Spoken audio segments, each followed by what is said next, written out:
He never truly matured, not in the way that matters, not in the place where life actually takes shape, the soul. You notice him everywhere, hunched over a small table in a cafe, filling a notebook with grand visions that never grow legs, drifting through relationships with an intoxicating mix of passion and tenderness, only to vanish the moment reality asks him to stay. He moves towards meaning the way a moth moves toward light, desperately, yet flees from responsibility the moment it warms his skin. He dreams of greatness, but avoids the first, smallest, unglamorous step. And it's not because he's lazy. And it's not because he lacks intelligence. It is because he is frozen, caught inside a story he never consciously agreed to play out. Carl Jung named this archetype the Puer Eternus, the eternal boy, a timeless pattern lodged in the male psyche, a child housed inside an adult body, a spirit allergic to limits, addicted to potential, and terrified of becoming real. The Puer doesn't just resist adulthood. He fears every symbolic death adulthood requires, the death of freedom, the death of infinite possibility, the death of feeling special without effort. So he floats through life instead of stepping into it. He keeps everything in draft mode, every dream, every plan, every relationship hovering in possibility, never grounded in the discomfort of reality, because committing to something means sacrificing every other fantasy, and to the Puer that sacrifice feels like annihilation. He lives inside what could be, and the moment he touches what is, he pulls back like a hand from fire. But how does a man end up this way? And before you any further, notice what part of you is tightening right now. That is the place asking not to be ignored anymore. To understand him, you must return to childhood. The eternal boy usually begins as one of two children, sometimes both in the same body. There is the overprotected child, smothered with affection but robbed of autonomy, praised constantly, challenged rarely, his failures padded, his discomfort quickly removed. A boy who grows up believing the world is dangerous not because it is cruel, but because he's never been allowed to build the muscles to face it. And then there is the emotionally neglected child, the boy no one truly sees. No praise, no guidance, no emotional anchor. A child raising himself inside a house full of adults. He retreats into imagination because it's the only space where he has control, safety, and identity. Dreams become his shelter, the one place no one can disappoint him. Two different beginnings, one identical outcome. He never completes the inner rite of passage into manhood. He never learns to root his spirit in structure. Adulthood feels like abandonment, like betrayal, like soul death, not because he's weak, but because no one ever prepared him. So what does he do? He stays in motion. He clings to spontaneity. He avoids stability not as rebellion, but as self-preservation. And here lies the paradox. The Puer Eternus often appears magnetic, charming, emotionally alive. He speaks with passion other men lost long ago. He loves with an intensity that feels spiritual. He dreams with a fire that can be contagious.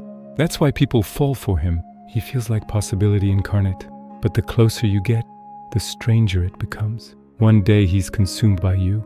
The next he's distant, unreachable. One week he's building a business. The next he's lost in a digital world of distractions.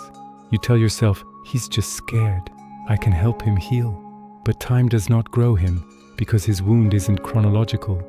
It's existential. Jung wrote, "The Puer is the boy who cannot age, not due to youth, but because the burden of life feels unbearable. The tragedy is he isn't malicious. He's not intentionally breaking hearts. He's protecting a part of himself he's never met. The fragile, sensitive inner child no one knew how to nurture. So he constructs a castle of fantasies around that child. He guards it with ego. He escapes through women, art, philosophy, drugs, video games, anything that prevents stillness, because stillness means hearing the cry he's avoided for decades. Why didn't anyone prepare me? Where were they when I needed them? Why does responsibility feel like death? So he becomes Peter Pan, seeking refuge in his own Neverland, a world where he is never the problem, where life is an idea, not a discipline, where love is poetic, not relational, where passion burns brightly but never warms anyone. But here's the painful twist. The Puer isn't evil. He's simply unfinished. Inside him lives brilliance, a visionary mind, an artistic sensitivity, an imagination most adults lose with age. But brilliance without grounding becomes chaos. It burns itself out. It destroys the very life it tries to illuminate. This is his shadow, the man who begins but never completes, the partner who loves but never shows up, the father who plays but cannot protect, the artist who dreams but never creates. Jung understood this conflict intimately. He believed every man must confront the eternal boy within, not to kill him, but to integrate him, to unite the child's imagination with the adult's responsibility, creating wholeness rather than fantasy. But what happens when the boy refuses to die symbolically? When the man avoids discomfort for so long that comfort becomes his cage? Eventually the fantasy collapses. Maybe he loses a job, a relationship, his passion. Or maybe he simply wakes up one morning surrounded by half-finished dreams and broken promises. That's when the real pain begins. Not external loss, but the internal ache of realizing he's been absent from his own life. If this line felt like it punched straight through your chest, don't disappear into silence like you usually do. Say something. Name the part of you that hurt. Put it in the comments. Your truth deserves to be seen at least once. This is the core wound of the Puer Eternus. Life keeps moving without him. And sooner or later, he faces a devastating truth. Potential is no longer inspiring. It's haunting. A ghost of the man he could have been. This is the psychological cliff every eternal boy eventually reaches. And from here only two paths remain. Path 1. Double down on the fantasy. Blame the world. Become cynical, bitter, sarcastic. Drown in distractions. Women, media, dopamine, new beginnings he'll abandon again. Always convincing himself that one day it'll all fall into place. Path 2. Stop running. Turn inward. Ask the question he's never had the courage to face. What am I so afraid of? This is the doorway to shadow work. Not as a trendy tool, but as a reckoning. Because leaving Neverland isn't about growing up. It's about grieving. Grieving the childhood he never fully had. Grieving the dreams he smothered under avoidance. Grieving the relationships his fear destroyed. Grieving the parts of himself he exiled. The part that longs to be seen. The part that fears failure. The part that doubts its capacity to handle life. The part that only wants to hear, "You're enough. You always were." Jung wrote, "Until you make the unconscious conscious, it will rule your life and you will call it fate." For the eternal boy, the unconscious is a minefield of unmet needs and unspoken pain. And until he returns to reclaim those exiled parts, he will continue to unconsciously recreate the same chaos, the same heartbreak, the same avoidance dressed as freedom. The key is symbolic death. He must allow the child within him to surrender the throne, not die, but relinquish control. He must choose grounding over glamour, process over perfection, devotion over escape. That's when the transformation begins. The dreamer becomes the builder. The lover becomes the protector. The boy becomes a man, not by killing his imagination, but by anchoring it to reality. And this journey is not pretty. It is messy, painful, and terrifying. Because growth never felt safe to him. Responsibility always looked like a trap. Commitment felt like slowly drowning. So healing is not just behavioral, it is nervous system work, trauma work, relearning how to tolerate discomfort without collapsing. This is why Jungian shadow work, inner child work, and parts work matter. They help the eternal boy slowly grow an inner father, a part of him capable of structure, protection, and containment. A rooted, steady, masculine presence inside himself he has never known. And when this shift happens, something extraordinary emerges. He doesn't lose his magic. He finally channels it. He doesn't stop dreaming. He builds from the dream. He doesn't stop loving passionately. He learns to stay even when staying hurts.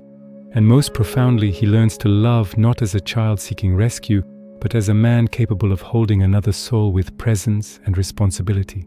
This is maturity, not sterile, not dull. but grounded, warm, deep, the soil where purpose finally grows. So if you recognize the pure Eternus within yourself, this is not condemnation. This is your invitation. You don't need to abandon your dreams. You don't need to become someone else. You simply need to stop running from who you already are. Yes, the world is painful. Yes, adulthood is heavy. But avoidance is heavier, because it slowly steals your soul. It is not too late. You can still become the man you were meant to be, not despite your pain, but through it. And if you love a man stuck in eternal boyhood, understand this: he is not trying to hurt you. He is trying to survive something he cannot name. You cannot save him. You cannot grow him, but you can choose yourself. And sometimes the most loving act is letting him meet the mirror alone. Jung believed every archetype must be confronted, integrated, and transcended. The Puer Eternus is no exception. The child within you doesn't need to die. He needs to be fathered, guided, held.